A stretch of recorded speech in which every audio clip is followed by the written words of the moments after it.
Making money in business is hard enough, but keeping it, that's a different game entirely. And many entrepreneurs do not realize how much money they are losing daily by small mistakes that are completely avoidable.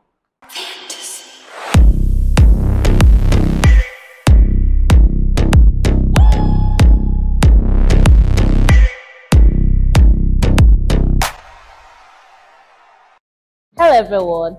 Welcome to yet another episode of Whip and Chat podcast. My name is Chef Dada, and I'm your host on this show.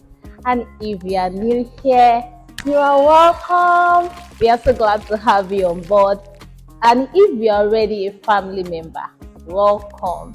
On this podcast, we speak about everything entrepreneurship, from the highs to the lows to the in between, without gatekeeping anything. We give you the raw and real truth on what you need to build a sustainable business here in Nigeria, Africa, and in every other part of the world.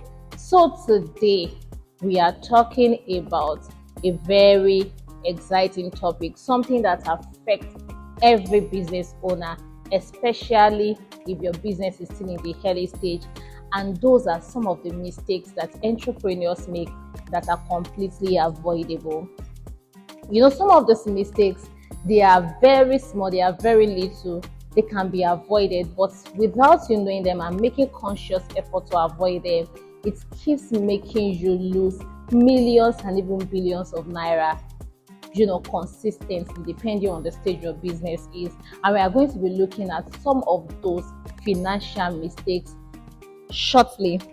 The first mistake that most entrepreneurs make is mixing their personal finance with their business finance together. And this is a mistake that I want you to avoid. It is very important that you understand how to separate these two completely. Then the second thing is using your personal account for your business. Entrepreneurs, you've been doing business for the past 5 years and you are still using your personal bank account for your business account. That is very wrong. Then the third one is spending for personal needs from the business account, allowing the business to take care of your own personal needs. That is wrong. We don't want to keep making these mistakes, entrepreneurs. Then the fourth one is spending cash. I know some of you might have your reservation about this, but when we get to the solutions, I'll be able to explain deeper why you shouldn't spend cash. Then the fifth point is not paying yourself or putting yourself on a salary. This is a mistake you need to stop making, especially if you want to build a sustainable business that will stand the test of time. Then the next one is not having an external investment as a business owner. I can see you guys rolling your eyes already. Yes, you need to have another investment outside of your business, and we are going to dive deeper into that next week. Then the seventh mistake is not having savings or emergency funds. Very important. So quickly, we are going to talk about some of the solutions, how to solve this mistake in order to be able to ensure that your business is not bleeding out cash. It is not bleeding out the money that is supposed to be meant for it to, be self-sustainable. So I can be able to build a business that will stand the test of time and keep on thriving even after you. The first thing that you need to understand is you are not your business.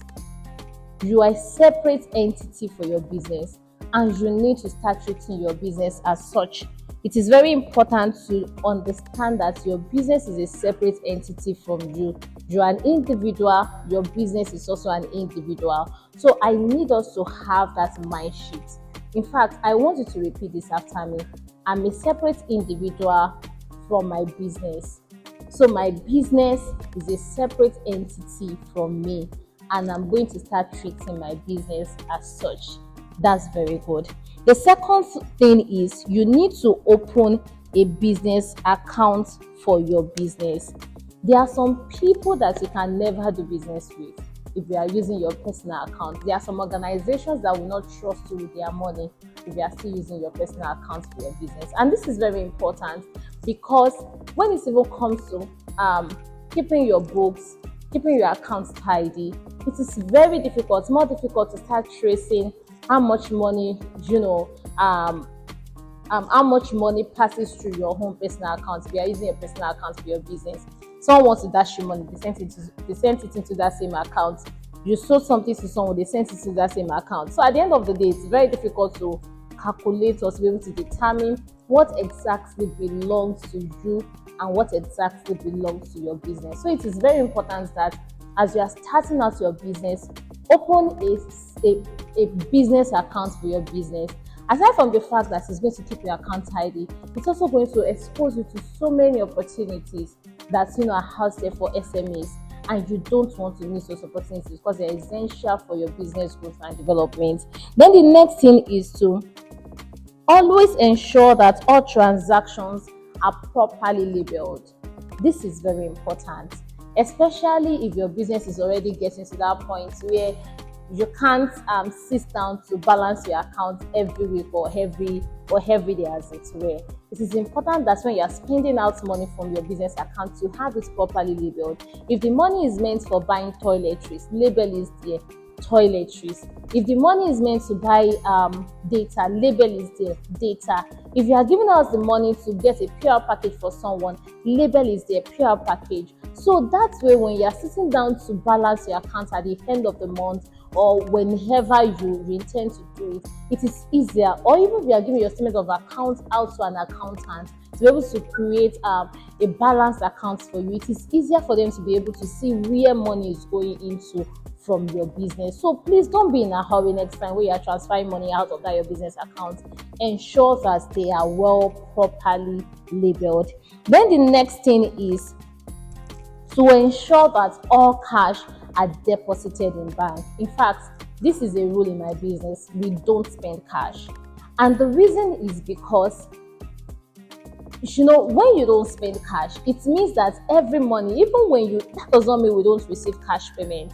But if we receive cash payment, the money goes to the bank first before we can spend it. Nobody spends cash, and it is a rule and regulation in the establishment. And this helps us to be able to keep all our inflow well organized and well noted. Imagine you collected cash here, collected cash there, and as the cash are coming in, you are taking out of that cash to spend again. To keep track of that cash is very difficult. It is not easy again. But when every cash goes into the bank first, and from the bank you start spending them, it is easier for you to be able to trace every kobo that comes into your business. And also it helps you to be able to guide against stealing and pilferage in your business. This is very important. When your staff knows that when they sell something and they collected cash for it, madam can just go there and take out of the money to go and buy coke or to buy whatever it is that madam wants. They know that you are not keeping a proper tab of that amount of money, so it's easier for them to also take out of it to buy whatever it is they need. But if when they need something, you make it very clear to everybody that this cash that comes into the business, we can't spend it. It has to go first into the bank. Then if you need anything in the business, disbursements will be made from the bank. It is clear to everyone that we can't spend cash, and this is very, very important. Then the next thing is, you are an employee in your business. Please, entrepreneurs, I want you to know that you are an employee in your business. And as an employee in your business, there are two things that are very important. One, an employee is the serving of a salary or a stipend, at least a means of reward for their labor. So you need to see yourself as an employee in your business, and you need to be able to determine an amount that your business will be paying you depending on the level of the business. I know someone might hear this now and start saying that, okay, my business has to start paying me 500k per month. Whereas your business is still making less than 2 million naira monthly. And only you as a CEO, it has to be paying you 500k. So how will the business grow? So depending on the level your business is, you need to put yourself on a salary. And this is going to really help you and help the business. Number one is going to be able to help you to be able to separate your needs will not be totally on the business, as it were. And it's be able to help you to be able to also have a personal budget. such that if you are collecting 50,000 naira from your business, you know that okay, my salary is 50,000 naira, so what I need to do for the month has to be within this 50,000 naira, or I should just trust God for another means of income. Then another thing that is going to help you to do is that it's going to help you to be able to see your business as a separate entity, and it's going to help you to respect the business. Because so many entrepreneurs does not have respect for their business. What they cannot do in other people's businesses, they keep doing it in their business, thereby, shortchanging their business and bringing that business to a certain level that it can't grow above. And it is very important that we understand this and we position ourselves and our business to be able to live above these mistakes. Then the next thing is there is a need for an external investment outside of your business. Yes, I know that your business is your first investment, and yes, I know that your coach probably told you that when you get all the money, we invest it back into the business. I'm not against that. I'm just saying that as a business, you need to have a structured amount of money that goes into investment. Because you know that thing they say about putting all your eggs in one basket. What if the basket falls and breaks? What happens to all your eggs? We are not praying for bad things to happen, but diversification sometimes there can be safety in it. So just having a small quota that goes into investments that you diversify into some other things won't hurt you, and it won't hurt your business. You just need to determine, what your business is able to do per time, per season, and to be able to have a structure around it. And next week we are going to be talking deeper into this. Then the last one is have a structure for emergency funds. Emergencies happen. Entrepreneurs, emergencies happen. I remember a certain time that I had an emergency in my business. Out of the blues, I just fell sick, and for about a month I couldn't work. In fact, I was placed on complete bed rest. So tell me, what happened to my business then? And this was at the point in business that I do not have any permanent staff working with me. The business was revolving around me. So, and there was no provision for emergency fund, no provision for insurance or whatsoever. So everything we had literally had to go into managing my health at that point in time. So what this means is that sometimes those emergencies they are very important. Those savings, they are very important, and you need to have a structure around it. It doesn't have to be something big, but just have to be something that you consistently put into your business. And before you know what's happening, with consistency, it becomes something bigger that can save and shield you in those rainy days. Because trust me, the rainy days will surely come. The frequency might be very low, the impact might be very low, but trust me, the rainy days will surely come. All right, entrepreneurs, I want us to look into our businesses. That is my assignment for you this week. I want you to look into your business.